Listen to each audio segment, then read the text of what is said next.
Salam əziz abituriyentlər, bugün fizika ümumi sınaqlar toplusundan sınaq 7-nin izahına baxırıq. 1. İpdən asılmış cisim A nöqtəsi ətrafında harmonik rəqs icra edir. Trayektoriyanın BA hissəsində cisim necə hərəkət edir? Trayektoriyanın BA hissəsindən tarazlıq vəziyyətində doğru hərəkət olduğundan cisim hərəkəti yeyinləşəndir. B hissəsindəki əvəzləyici qüvvə A hissəsindən daha böyükdür. A hissəsində ümumiyyətlə 0-a bərabərdir. Təcil əvəzləyici qüvvəyə görə müəyyən olunduğuna görə burada buzaq altındadır.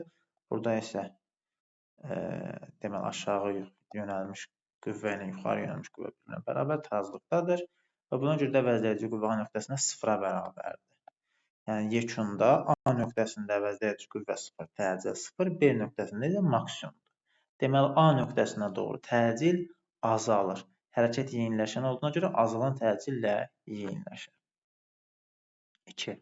Hansı ifadə doğrudur? Maye ilə dolu və ağzı bağlı qabı 1 tərsinə çevirdikdə, yəni 2 vəziyyətinə gətirdikdə qabın dibinə göstərdiyi təzyiq qüvvəsi 2 dəfə azalar. Ümumiyyətlə təzyiqi tapaq. Birinci P bərabərdir Rho maye GH. Hər birində maye sütunun hündürlüyü H-dır. Eyni qabı tərsinə çevirmiş. Ona görə P1 bərabərdir P2, o da bərabərdir P deyə bilər. Təzyiq dəyişmir. Təzyiq qüvvəsi F təzyiq 1 bərabərdir P vuraq S1 bərabərdir P vuraq 2S. F təzyiq 2 bərabərdir P vuraq S2 P vuraq S. Deməli F təzyiq 1 bərabərdir 2F təzyiq 2-yə. 2 dəfə böyükdür. Deməli təzyiq qüvvəsi 2 dəfə azaldı. Təzyiq isə dəyişməz. 1 və 5. 3. Sərtliyi 500 Newton bölək metr olan yaya təsir edən qüvvələr şəkildə göstərilmişdir. Yayın uzanmasını hesablayın. Yaya təsir edən qüvvəni bir düz xətt üzərində sabit qəbul etsək, yəni 40 bütün nöqtələrdə onsuz eyni olmalıdır deyə bu 2 dənə 40 verilmək sizi çaşdırmasın. Bir düz xətt üzərində bir qüvvə götürülür. 40 Newton. Və bütün nöqtələrdə bərabər ötürülür. Deməli F bərabərdir K delta X. Mənfini yazmıram çünki hesablama aparırıq. Delta X də bərabərdir F bölək K. F'in qiyməti 40 bölək K'nın 500. Deməli, bu da 0,8 metr. Biz bunu yaza bilərik 8 santimetr. Cavab santimetrlə verilir. 4. OX istiqamətində hərəkət edən cisimə təsir edən qüvvələrin proyeksiyasının koordinatdan asılılıq qrafiki şəkildə verilmişdir. Cisimlərin gördüyü işləri müqayisə edin. Deməli, Fx, yəni qüvvə və koordinat dəyişməsi verilirsə, fiqurun altına qalan sahələrlə gedə bilər. 1-in sahəsi ən böyük, 3-ün sahəsi ən kiçik. A variantı götürülür. 5. Koordinatın zamandan asılılıq qrafiki şəkildəki kimi olan cisim hərəkət müddətində istiqaməti neçə dəfə dəyişmişdir. İstiqamət dəyişməsi dayanıb və hərəkət istiqamətinin formada dəyişib. Biz bunu belə də yaza bilərik. Bu hissədən 2 yerə parçalayaq. Gətirib koordinat başlanğıcına qoydu x oxun nəticəsində yavaşlayan. Bunu köçürsək paralel formada x ox istiqamətində yeyinləşən. X oxun nəticəsinə x oxun nə? Deməli bu hissədə istiqamət dəyişilib və bir dəfə. 6. Eyni ölçülü qablarda müxtəlif temperaturlu su vardır. Hansı qabda suyun buxarlanma sürəti ən kiçikdir? Suyun buxarlanmasının sürəti qabın açıq hissəsinin sahəsindən, yəni nə qədər çox açıq sahəsi nə qədər açıqdırsa səthi, bir o qədər sürətlənmə, buxarlanma daha sürətli keçir. Temperaturdan asılıdır, mayenin növündən asılıdır. Hər birində eyni mayedir, yəni sudur, temperaturlar müxtəlif. Deməli biz temperatur üzərində dayanacağıq. Və ən kiçik temperaturda ən sürəti az buxarlanma gedir. D variantı. 7. Sxemə əsasən voltmetrin göstəricisi 24, ampermetrin göstəricisi 5 amperdir. Deməli, yuxarı hissədə 4R, 5R'dir ümumilikdə. Biz belə edə bilərik. Yuxarıda 24 volt, yəni U1 bölək U2 bərabərdir R1 bölək R2. Düz asılıdır müqavimətlə. 4R-ə 24 volt, yəni 24 bölək 4R daha doğrusu 24 bölək U2 bərabərdir 4R bölək R. Yəni U4 U2 bərabərdir 24-ə, U2 bərabərdir 6 volta. Deməli, burada bizim 6 voltumuz var. Ümumi gərginliyimiz 30 volt. Və paralel birləşmə olduğuna görə aşağıda da 30 volt olacaq. R də bərabərdir U bölək I. U'muz ümumi gərginliyimiz 30. Burada axan cəryan 5 amper. 6, 10. Cavab C variantı. 8. Daş yuxarı V0 sürəti ilə atılmışdır. Həmin daşın başlanğıc sürətini 2 dəfə artırsaq, tam enerji necə dəyişir? Tam enerji Y kinetik üstəgələ Y potensial. Ancaq atılma anında potensial 0-a bərabər, Y tam bərabərdir. mv0 kvadrat bölək ki, başlanğıc sürətinə kvadrat düz. Deməli 4 dəfə artar. 2 dəfə artırsaq. 9. Potensiallar fərqini ölçmək üçün istifadə olunan cihaz. Potensiallar fərqi və gərginlik elektrometr adlanan cihazla ölçülür. 10. Sxemə əsasən birinci kondensatorun enerjisi deməli V olarsa, üçüncü kondensator enerjisi nəyə bərabərdir? Deməli, bizim birinci kondensatorumuzun yükünü Q desək, ikinci kondensatorumuz 2S oluna görə düz asıldı S ilə 2Q. Üçüncü kondensatorumuz deməli, bunları ardıcıl birləşdiyinə görə ikisinin cəmi 3Q-dür. Birinci üçün Q kvadratı və W1 bərabərdir Q kvadratı bölü 2S. Bu W-dir. Üçüncü üçün hesabladıqda isə 3Q kvadrat, yəni 9Q kvadratı bölək 6 vur 2. 2 vur 6-sı. Biz bunu belə yaza bilərik. Yəni 6-da 9 W. Çünki 2 onsuz da burada qəbul etmişik. Ona W 3 bərabərdir. İxtisar etsək 3-ə. 2-də 3. Cavab B variantı. 11. Disk mərkəzindən keçən ox ətrafında saat əqrəb istiqamətində fırlanır. A nöqtəsində xətti sürətin istiqamətini təyin edir. Saat əqrəbinin istiqamətində deyir. Saat əqrəb istiqamətində fırlanırsa, həmin istiqamətə toxunan xətti sürət 3. 12. İdeal qaz molekularının orta kvadratik sürəti hansı ifadə ilə təyin olunur? Deməli, 3KT böləyim 0, 3PV böləyim 3RT bölək M. 1, 2, 3. Bu düsturları MV orta kvadrat bölü 2 bərabərdir 2-də 3 KT düsturlarını bərabərləşdirməkdən alırıq. 13. Parçalanmamış radioaktiv nüvələrin sayı zaman qrafiki verilmişdir. Maddənin yarım çevrilmə periodunu hesablayın.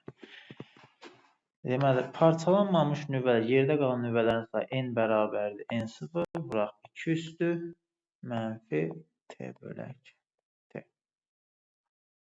İndi bizdə 8-dən 1-ə gedir. 8 dəfə azaldır. 10 üstü 10 bərabərdir. 8 vur 10 üstü 10, vuraq 2 üstü. Periyodumuz zaman verilib. Mənfi 6 bölək T. Biz bunu yaza bilərik. 8-də 1 bərabərdir. 1 bölək.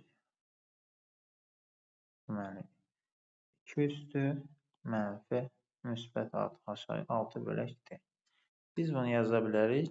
2 üstü, yəni yekunda eyni əmsallara qüvvətləri ayırsaq. Deməli, 2 üstü 3, 1 bölək 2 üstü 3 bərabərdir. 1 bölək 2 üstü 6 bölək T. Yəni, bu formada əslində sadə formada yaza gəldim. Buradan da 6 bölək T bərabərdir 3-ə, T də bərabərdir 2 il. Deməli, yarım parçalanma periodumuz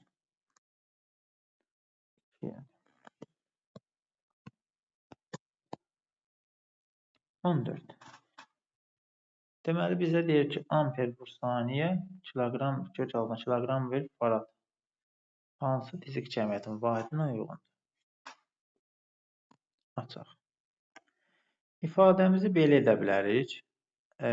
Kvadrata üstəldib kökə sala bilərik və yaxud da ki, ayrı-ayrı hesablaya bilərik. Ən yaxşısı, deməli, kvadrata üstəldib ümumi kökün altına salaq. Amper kvadratı vuraq saniyə, bölək kiloqram vur farad.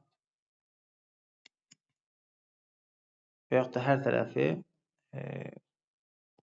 kvadrata yüksəldə bilərdik. Belə də edə bilərik.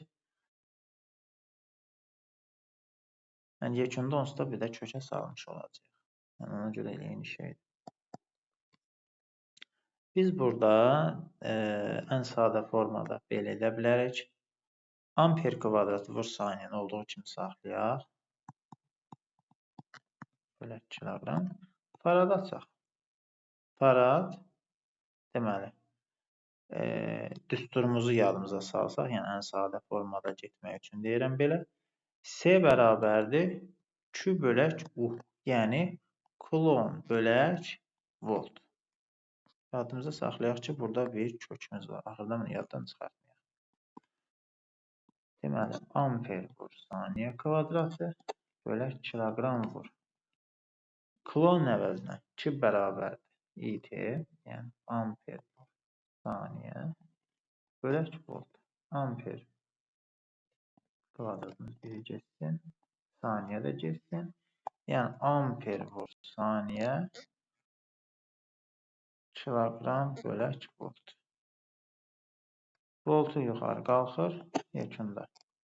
Amper vur saniyə dol bölək amper vur saniyə bölək kiloqram. Amper vur saniyələr gedir. Yekunda kök altında metr kvadratı bölək saniyə kvadratı qalacaq. Bunda təzədən metr bölək saniyə olaraq çıxır. D variantı. 15.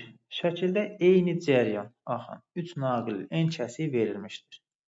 Naqillərdən eyni uzunluqda olan A nöqtəsində maqnit induksiyasının istiqamətini göstərir. Deməli, bizdə 3 naqil verilib. Hər biri şəkildən bizə doğrudur. Şəkildən bizə doğrudursa, deməli, birincinin ətrafında yaranan, burada saat əqrəbinin əksinə, ikincinin ətrafında yaranan saat əqrəbinin əksinə, üçüncünün ətrafında yaranan saat əqrəbinin əksinə. Yekun aşağı. D variantı. Bunu necə müəyyən edək? Bax, birincinin yarandığı A nöqtəsinin ətrafında bir çevrə çəksək, saat əqrəbinin əksinədir. Digərinin yaratdığı burada. Burada bir də A nöqtəsi çəkirəm. Yenə ətrafında bir çevrə çəksək, mərkəzə çəkək bunu. Yenə saat əqrəbinin əksinə. Yəni, bunları aparıb A nöqtəsində birləşdirsək. Birincinin yaratdığı sağa, ikincinin yaratdığı aşağı, üçüncünün yaratdığı, yəni aşağıda bunun yaratdığı, naqilin yaratdığı A nöqtəsində sola. Bunlar qiymətcə bərabər bölündü. Əks istiqamətə çıxılır. Yekun aşağı. 16. Eyni materialdan hazırlanmış 3 A, B və C cisimləri bir-birinə toxundurulduqda birindən digərinə istiliyin keçməsi göstərilmişdir. Buna əsasən cisimlərin temperaturu arasında əlaqəni tapın. Deməli, yadda saxlayırıq ki, hansı cismə ötürülürsə, yəni heç birindən almayıb, hər birindən alıb, heç birinə enerji vermirsə, bu ən azdır. Yəni, TSC ən aşağıdır. A və B-yə fikir versək, bir-birinə heç bir keçid yoxdur. Yəni bunlar bərabərdir. Onda TA bərabərdir TB-yə. TC-dən böyükdür. TC hər ikisindən alır. Ona görə E variantı. 17. Yarımkeçici diodun voltamper xarakteristikası hansıdır? Yarımkeçici diodun voltamper xarakteristikası A. Bu isə tərs keçid cəryanı. 18.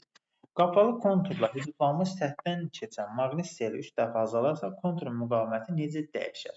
Konturun müqaviməti maqnit selinin asılı deyil, materialdan, həndəsi ölçülərdən asılıdır və temperaturdan asılıdır. Ona görə dəyişməz. 19. Rəqs konturundakı sərbəst rəqslərin periodunun kondensatorun lövhələr arasındakı məsafədən asılı qrafiki hansıdır? Deməli, T bərabərdir 2pi kök altında LC. Buradan C bərabərdir. Epsilon 0 S bölək T gətirib yerinə yazsaq, T bərabərdir 2pi kök altında L epsilon 0 S bölək D. D ilə kök altı tərsinə tərs asılır. C variantı olur. 20. Bir-birinə iplə bağlanmış K, L, M və M cisimlər 24 Newton sabit qüvvə ilə dartılır. Buna əsasən T gərilmə qüvvəsi neçə Newton olar? Sürtünmə qüvvəsi nəzərə alınmır. 24 Newtonla ümumi dartılır. Deməli, biz sürtünmə də nəzərə alınmırsa, təcili hesablayaq. A bərabərdir. F əvəzləyici ilə 24-dür. Bölək M ümumi. O da bərabərdir. 24 bölək 2-dən 6 və 12. Ümumi kütləmiz 12 kiloqram. 2 metr böl saniyə təcilimiz, saniyə kvadrat təcilimiz alır. Bizə deyir ki, T nöqtəsində gərilmə qüvvəsi. T-nin yanına bir xətt formada ayırırıq və bizə bundan arxada lazımdır. Yəni T bərabərdir M plus ML vuraq A. M adı üstünü oxşatdıq. Yəni M adı üstünü sadəcə özündən arxada bu istiqamətdə dartıldığına görə geridə qalan hansıları dartırsa T nöqtəsi, onlara baxırıq. 6, 4, 10 vuraq 2. Ümumi 20 Newton deməli A variantı. Verilmiş bloklar sistemi tarazlıqdadır. M2 4 kiloqram olarsa M1 plus M3'ü tapın. Deməli. M2'miz 4 kiloqram. Burada yaranan qüvvə 40 Newton. Bərabər formada 20 Newton. 20 Newton. Və bizdən 20 Newton tarazlıqda qalmışdır. M1 2 kiloqram. 2 kiloqram. Ümumi olaraq 4 kiloqram. 22. Cismin sferik güzgüdə xəyalı necə alınır? Sferik güzgüdə xəyal F-i keçdikdən sonra mövhümə alınır. Və mövhümü düzünə. E variantı. Şualar göndərdikdə şuanın birini göndəririk. F-dən keçir. Gəlim mərkəzi göndəririk. Deməli. Dəyişmədən bu formada gedir.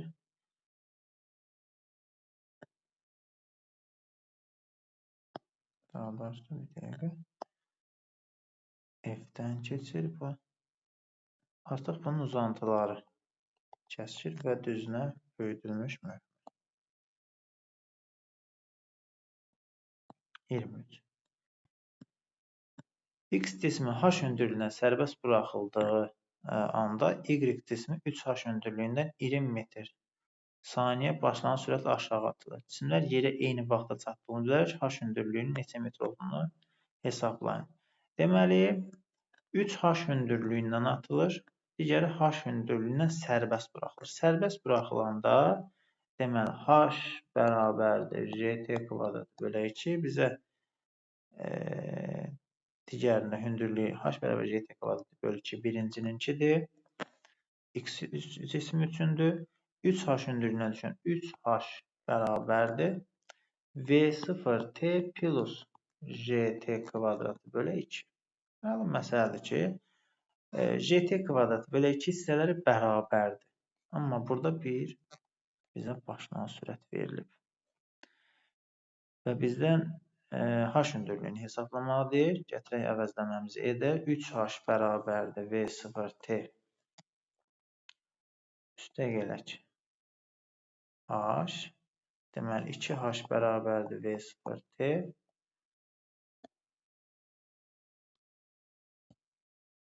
Buradan da h bərabərdir V0T bölü 2. VT bölək 2. Bizdə də bura 15, deməli 20 metr saniyə 10T verilib.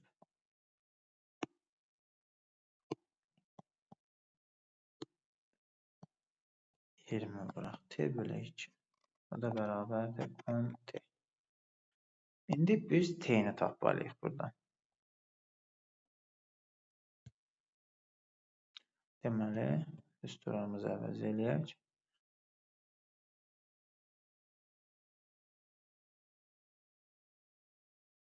Gətirib bunu burada əvəzləmə eləyib T'ni tapacaq. Deməli, GT kvadratı bölü 2 bərabərdir 20T plus GT kvadratı bölü 2. Daha doğrusu 3GT kvadratı bölü 2. Buradan da 2GT kvadratı bölü 2 bərabərdir 20T'yə. J'nin qiymətini verilib 10. 10T kvadratı bərabərdir 20T'yə. 10T bərabərdir 20'yə. T də bərabərdir 2 saniyə. Gətirib yerinə yazsaq burada 2 dəfə 20 metr. T var. Müxtəlif yollarından getmək olar, yəni üslubları dəyişmək olar. Mayedə çəkisi 140 Newton olan cismin havada çəkisi 160 Newtondur. Cismə təsir edən Arximet qüvvəsi neçə Newtondur?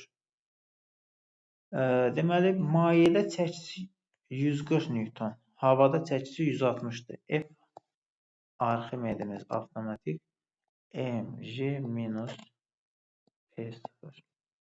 Yəni, daha doğrusu P. P0 minus P-dir deyə. Belə deyə bilərik də buna. Daha doğrusu, mayedəki çəkisi P bərabərdir. P0 minus F Arximed. F Arximed qədər azalır. Yəni, F Arximedimiz avtomatik burada 160 minus 140. O da bərabərdir 20 Newton. Arximed qüvvəsi qədər azalır. Uyğunluğu müəyyən edin. Cismin impulsu, qüvvə impulsu, qüvvə. Cismin impulsu, cismin kütləsi ilə sürətin hasilidir. A. Vahid zamanda impulsun dəyişməsidir. Qüvvə impulsu.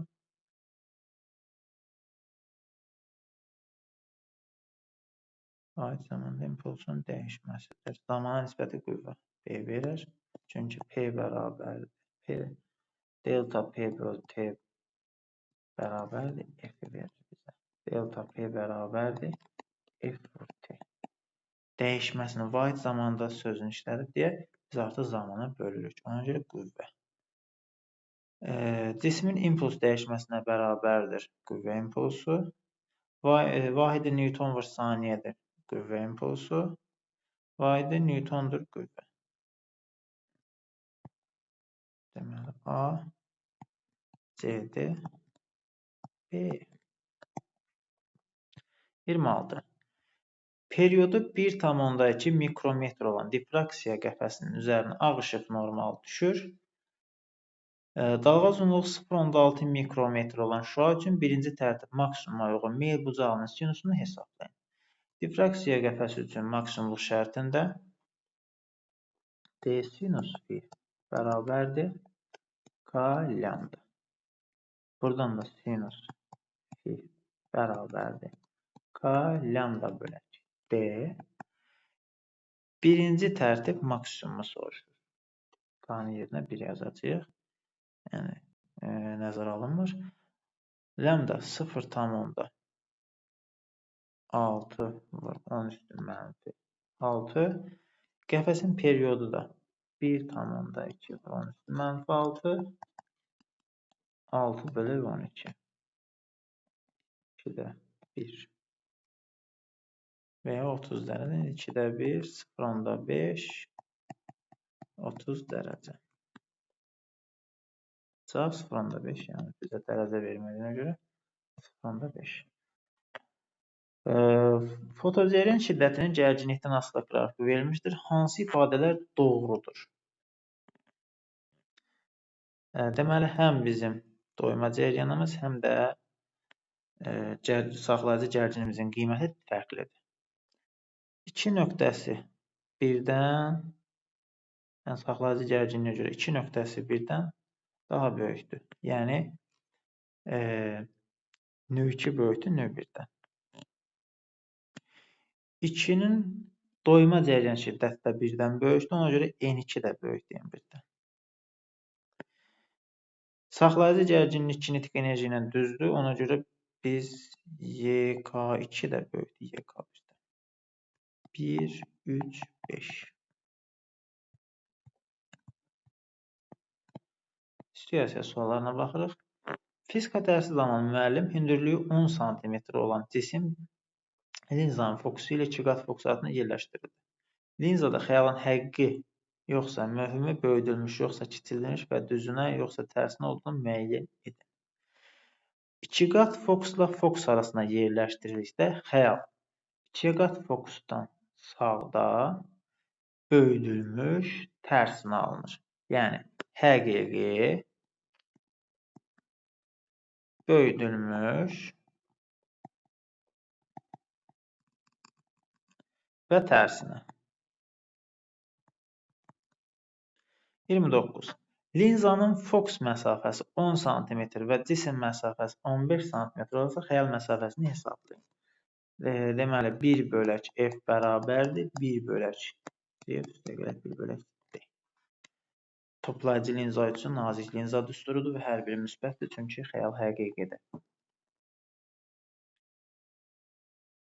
Xəyal məsafəsi 1 bölək F bərabərdir 1 bölək fokus məsafəsi minus 1 bölək D. F də bərabərdir F vuraq D, D minus F. Bu da bərabərdir. Cavab santimetrlə soruşur. 150 bölək 25. 30 santimetr.